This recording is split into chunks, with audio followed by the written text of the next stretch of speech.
Sean Cole and Darin Ganji for SRT. We're here for a very special interview today. I've been talking to the guys at iRacing, and today we have with us Scott Mckee, the Vice President of Marketing for iRacing.com out of Bedford, Massachusetts. And thanks a lot for joining us today, Scott. Hi, Sean. Hi, Darin. How are you? It's great to be with you guys. We're doing great, Scott. Thanks for asking, and thanks a lot for taking all the time out of your schedule. I know things are busy as everything gets closer. And speaking of that, Dave Kamer and John Henry, they paired up a long time ago, but now that things are getting closer, why don't we start things off there? Dave and John got together, founded the company with the idea being that they would create the world's most accurate racing simulation and then use that as a platform to help all racers, all different types of racers, build their skills, compete, and enjoy the sport of racing. And while we've taken some time and put a lot of work into it, we're nearing completion and we're getting ready to deliver on the promise. All right, Scott, sounds great. Darin here. And so how many people work over there at iRacing?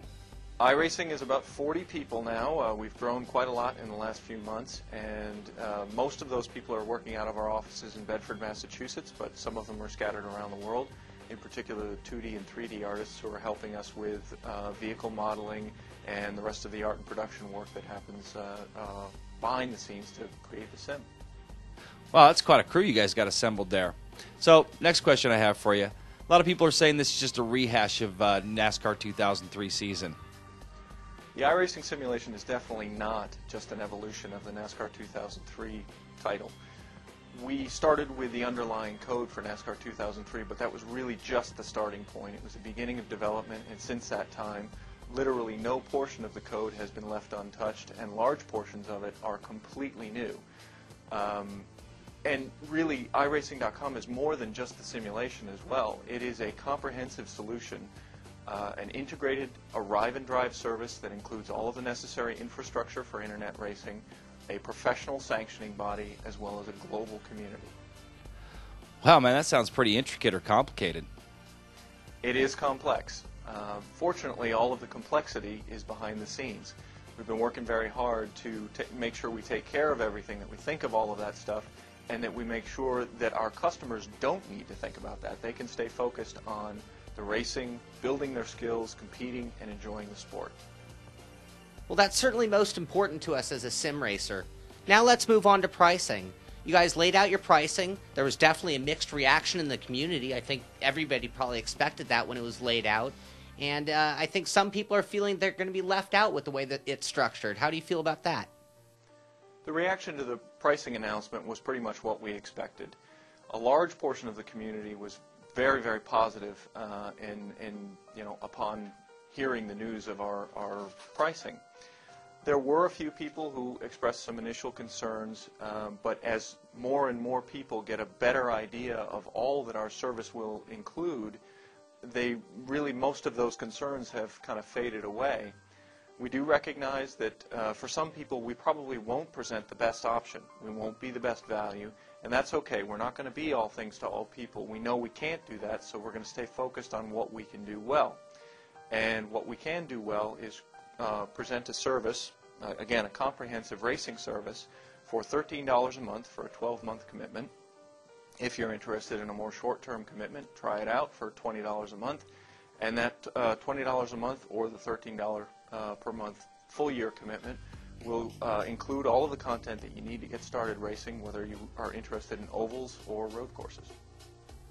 So do you think that the subscription-based platform will affect the longevity of the sim or the membership of the sim?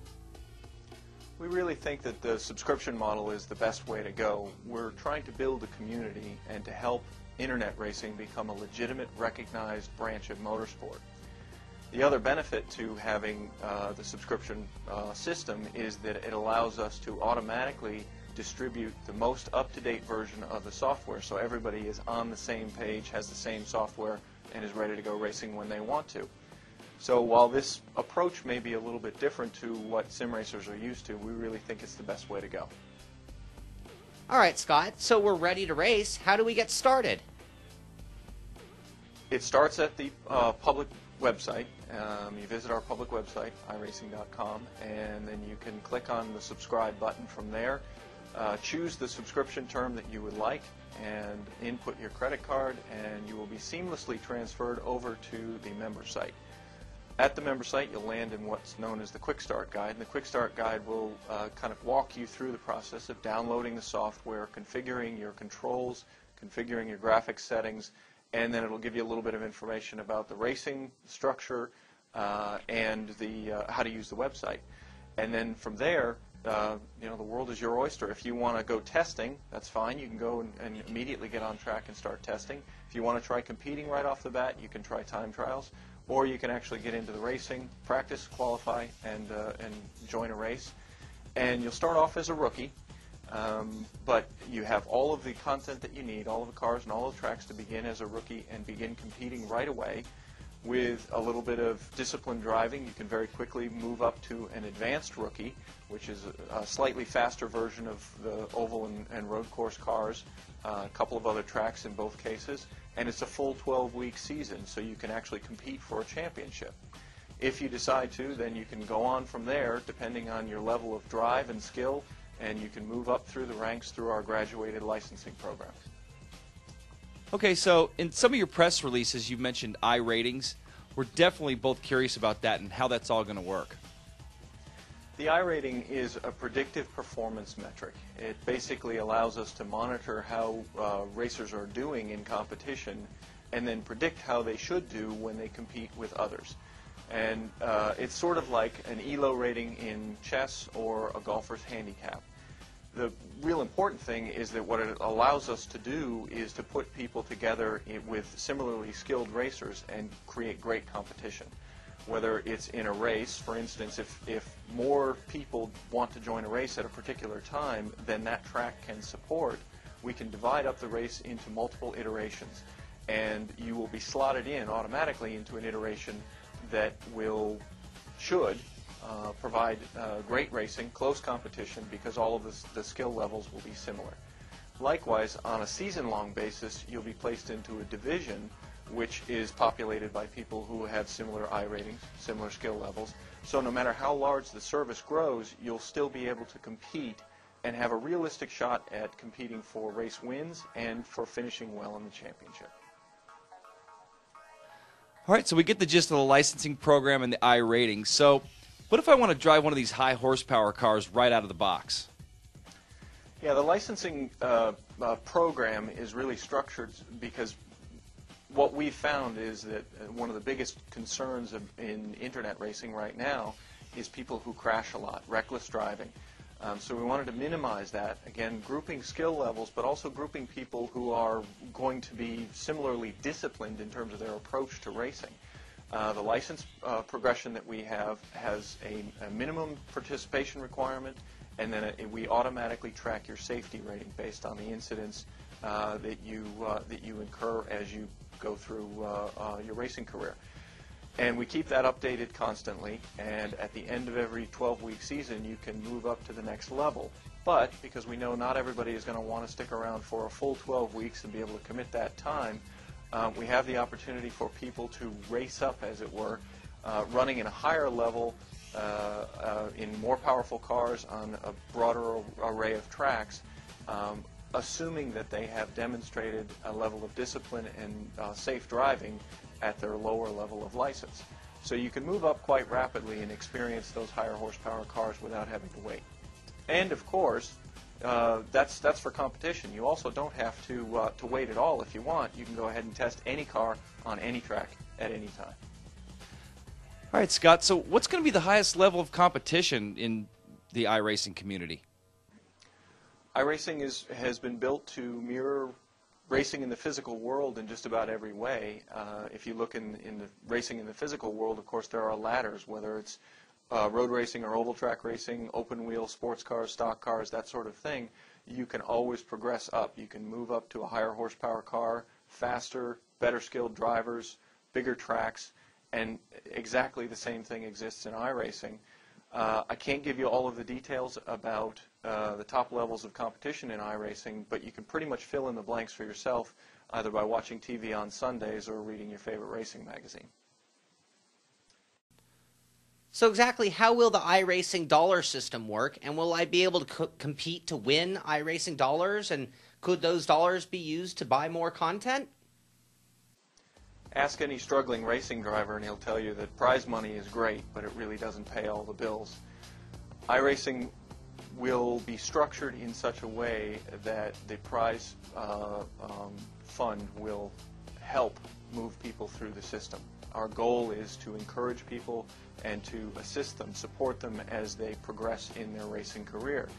Now, we haven't finalized the prize structure yet, but we do plan on making sure that good racers are rewarded and that all racers are encouraged to progress.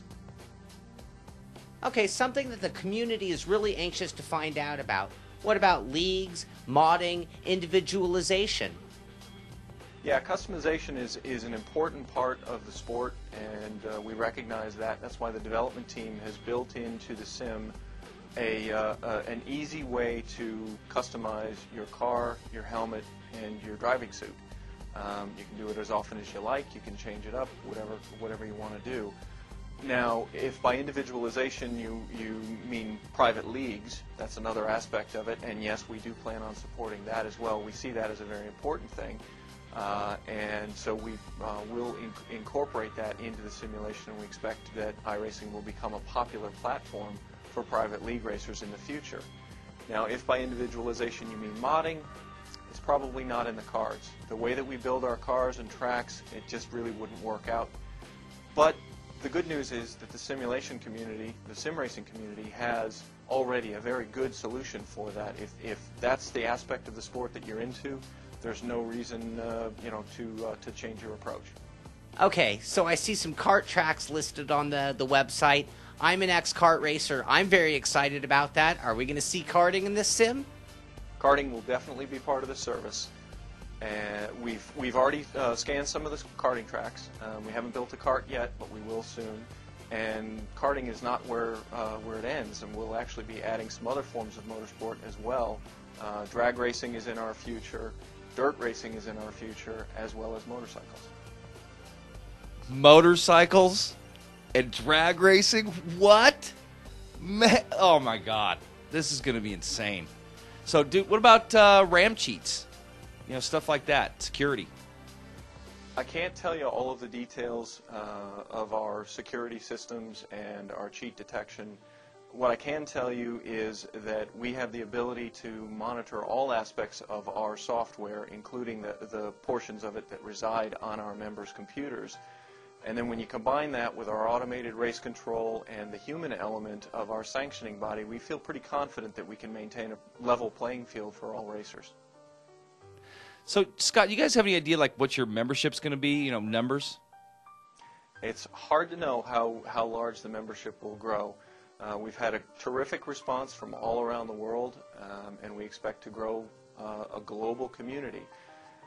One of the things we can say is that we're confident that we will be expanding sim racing beyond its current boundaries, in part by removing some of the technology barriers that might have scared people off in the past.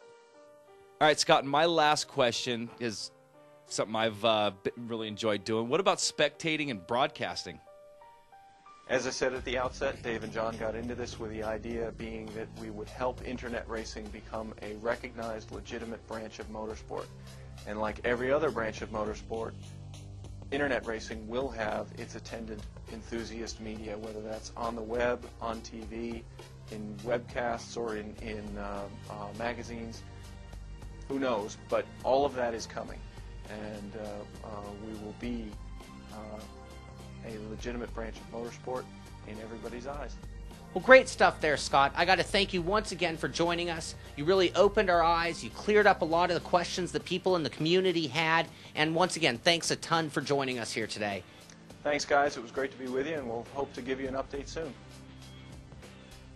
And thanks for all of you out there for watching. Stay tuned to SRT for more information out of iRacing.com. I'm Shaun Cole, Darin Ganji, Sim Racing Tonight. We're out of here.